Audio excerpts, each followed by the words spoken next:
Dalam 2 pekan ini, polisi berhasil mengungkap 3 kasus mencolok di Kota Makassar. Mulai dari kasus dugaan pencurian motor yang pelakunya sepasang kekasih yang terjadi di dermaga 2 Pelabuhan Pautere, Jalan Sabutung, Kelurahan Gusung, Kecamatan Ujung Tanah, Makassar.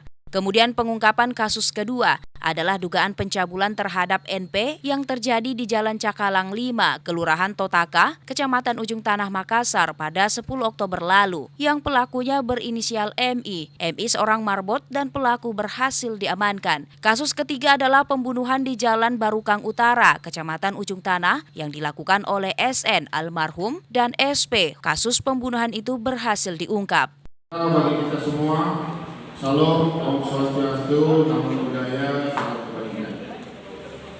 Pada hari ini, Rabu 9 November 2022, kami dari pihak Polres Pelabuhan Makassar akan menyampaikan konferensi pers beberapa kasus menonjol seperti curanmor, penggusuran yang mengakibatkan korban meninggal serta kasus pencabulan.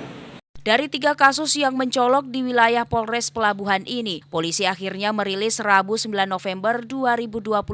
Terkait hal ini, pihak Polres Pelabuhan berkomitmen untuk meningkatkan patroli wilayah untuk menekan angka kriminalitas. Ilham Syam, Fajar TV dan Fajar Radio melaporkan.